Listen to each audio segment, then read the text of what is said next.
If you're tuned in, great.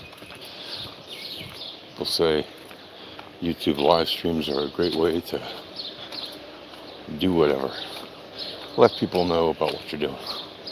Well, as you know, I do these little short live streams, mostly to just express myself, tell you what's on my mind about Bitcoin, trading, marketing, things in that realm. So, what do you do when Bitcoin volatility is low? Like, for example, there's a lot of weekends that happen when the volatility is fairly low. How can you tell? Well, look at the alpha volatility radar, or the alpha volatility percentile. Real simple. You can see the volatility when it's low, medium, or high. Meaning when it's contracted, or in the middle somewhere, or expanded. Right? Because that's basically the only three things that volatility does, is it contracts, or it expands, or it's swimming around in what I call the mushy middle. And the same thing with correlation. So what do you do on days when the volatility is low and you're an intraday scalper? Let's say you want to trade on a weekend, but Bitcoin volatility is low, and or the correlation is low relatively, and it's not giving you significant moves, but you still want to pull in a couple percent for profit for the day or whatever. Well, first of all, you can trade lower time frames, right? And on lower time frames, you'll see the volatility expands and contracts faster. So you'll probably at least be able to scalp some low time frame trades. Okay, but what if the amount that it's giving you is so small, you have to wait hours for it to move a percent, and you don't want to do that. You're a scalper, you want to make your trades quick, in a matter of minutes, at most, right? Well, if you know what you're doing, I don't recommend this, even if you do know what you're doing, because you don't usually need to, but you can use leverage, only if you know what you're doing, and I mean really know what you're doing, because leverage, after all, is like TNT. It can very easily blow up in your face if you make the wrong move. So I do not recommend using it at all. In fact, I recommend trading cheaper assets where you can hold multiple units of the asset so that the gains basically multiply, right? You still have the same percent gain, but in terms of like what that asset is moving, but because you're trading multiple units, you can stack those gains much quicker, and you don't have to use leverage for it. But if you're one of those people who really wants to use leverage, well, that is an option. But the only problem is, by using leverage, your liquidation point gets closer and closer to your entry point. The more leverage you use, which is why it's extremely dangerous, and I don't recommend it. Right? Plenty of people think, I'm just going to use 5x or 10x. I'll be fine. I'm just going to use 20x, 30x, like these guys tell me to do on, the various TA, guru, quote unquote. They're just fake gurus, and they don't actually trade. But those guys on those channels will tell you to do, just use 20x, or don't use more than 30x. To use 20 or 30x on a volatile asset is nuts. Like, it's really nuts. Because if you're wrong, and you don't get out of the trade immediately when it goes against you, you could be wrecked practically instantaneously. So that is an option, not a good one. So what else can you do? Well, I mentioned it before. Trade cheaper assets or other assets that have more volatility happening on the given day, and on the given 4 hour and 90 minute and 1 hour and 45 minute and 33 minute and so on and so forth, all the way down to the 1 minute. Why?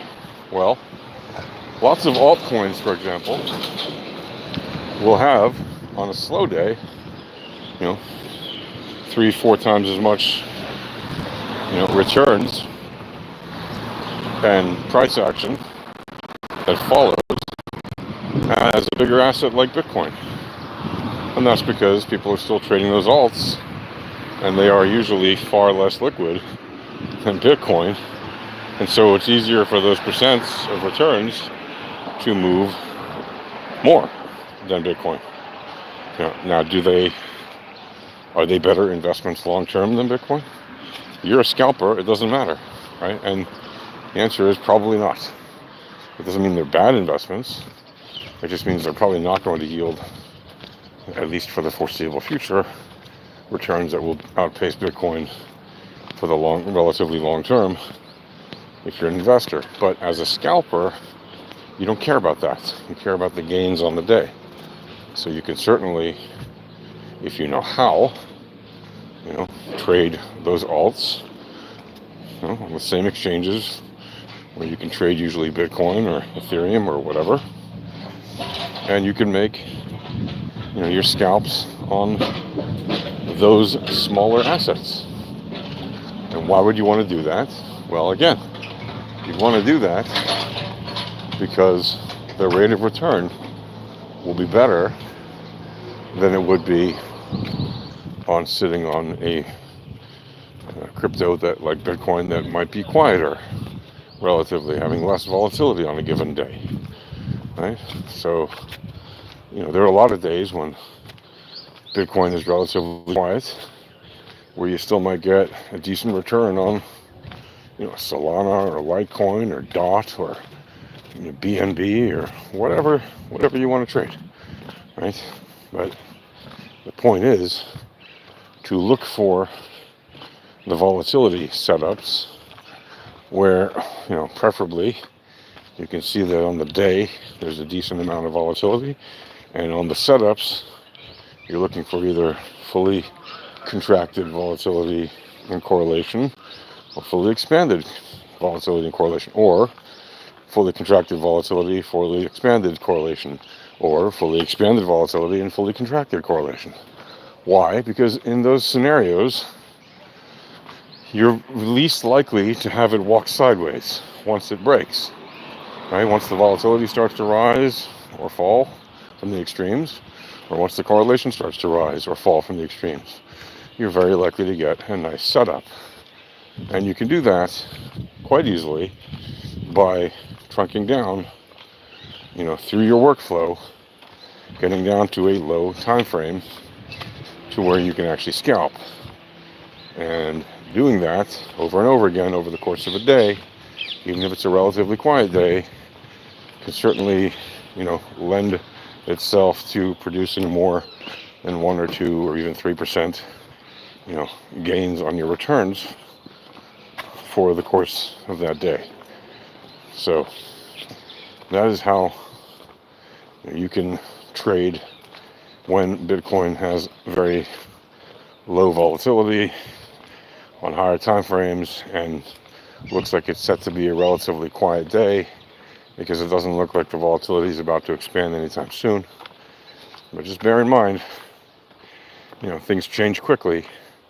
So if you're always looking at the charts when you're trading, which you should, make sure you keep an eye on whatever assets you are trading across the different time frames. And keep in mind that just because something's quiet now doesn't mean it's going to be quiet in another minute or an hour or a day, right? It can happen instantaneously. Someone just places a big order, and that happens all the time. Anyway, that is the short and sweet of that little video. Hope you like it. If you do, tell all your friends, smash the like, whatever, comment, leave a comment, tell me what you think, as they say in the parlance of YouTube. And if you want to know how to trade volatility, entropy, probability, and statistics, you can learn for free. Just head on over to alphatradinghq.com and click the Discord link, or just go to alphatradinghq.com/Discord, and you'll end up in the Discord, which you can enter for free. You can request a free volatility starter pack. You can do that, and you'll get free indicators. pre-populated chart that you can use, free education, free access to the live chats, free access to the live streams where you can participate, not just listen. You can ask questions. You can ask to see charts that you want analyzed. It's a very helpful community for people who are serious about trading the volatility. Anyway, that's it for now. Happy trading.